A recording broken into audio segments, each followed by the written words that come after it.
আসসালামু আলাইকুম, welcome to সীমাস delicious cooking. প্রিয় ভিউয়ার্স, আজকে আমি খুবই সাধারণ একটা রেসিপি আপনাদের সাথে শেয়ার করব।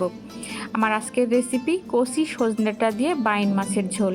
যদিও এটা আমাদের দেশীয় খাবার, তবু হয়তো এভাবে অনেকে নাও খেয়ে থাকতে পারেন। তো বাইন মাছ দিয়ে এভাবে কচি সজনেটা রান্না খেতে কিন্তু দুর্দান্ত হয়। তো চলুন দেখে নিই রেসিপিটা।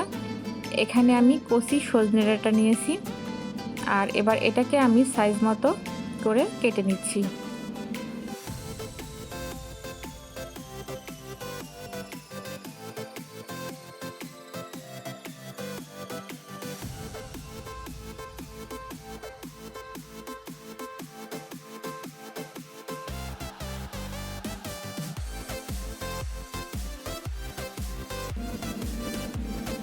এবার বাইন মাছটাকে একটু হালকা হলুদ লবণ মাখিয়ে নিচ্ছি।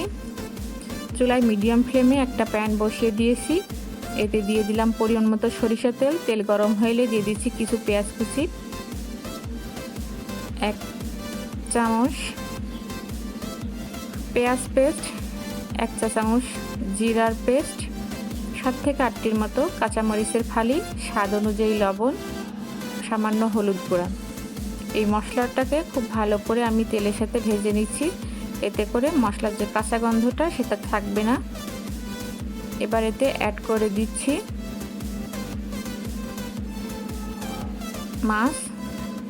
মাছটা একটু নেড়ে চেড়ে সামান্য পানি দিয়ে দিলাম। যেহেতু মাছটা একটু শক্ত হয়, এই জন্য সামান্য একটু পানি আমি কষানোর জন্য দিয়ে দিলাম। দিয়ে ঢাকনা লাগিয়ে রাখছি কিছুক্ষণ। তো কিছুক্ষণ পর আমি ঢাকনা উঠিয়ে দেখতেছি মাছটা সিদ্ধ হয়ে গেছে এবং আমার মাছটা কষানো হয়ে গেছে। তো এবার আমি এগুলোকে মশলা থেকে উঠিয়ে নিচ্ছি।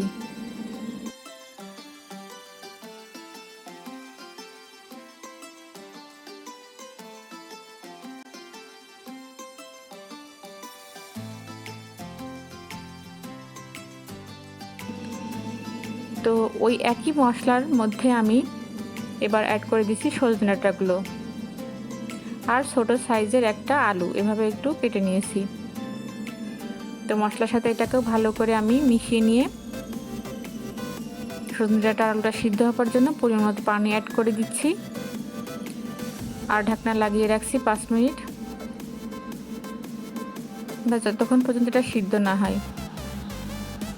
তো এই ফাঁকে আমি 1 চামচ জিরার পেস্ট একটু সামান্য পানিতে এভাবে গুলিয়ে রেখে দিচ্ছি। এটাকে আমি ঝোলের পানি হিসেবে ব্যবহার করব। তো কিছুক্ষণ পর আমি ঢাকনা উঠিয়ে নিয়েছি। তো সজনে ডাঁটাটা সিদ্ধ হয়ে গেছে এবং প্রায় পানিটা টেনে এসেছে। এবার আরও একটু ঢাকনা লাগিয়ে রাখলাম।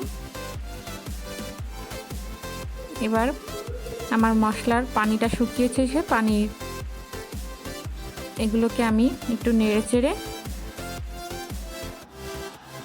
অ্যাড করে দিচ্ছি খুবই সামান্য পরিমাণ পানি আর গুলে রাখা সরিষার পানিটা। এটা আমি ঝোলের পানির জন্য দিয়ে দিলাম। এবার ঢাকনা লাগিয়ে রাখছি একটু।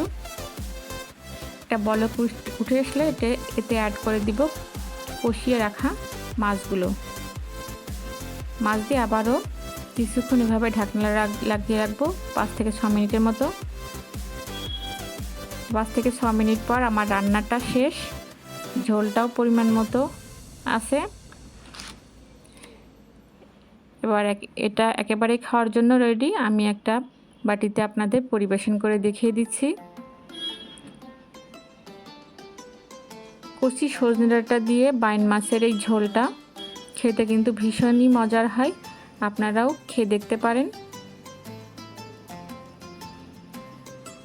যারা এভাবে খেয়েছেন তারা তো জানেনই কেমন লাগে, আর যারা খান নাই তারা খেয়ে দেখতে পারেন এভাবে।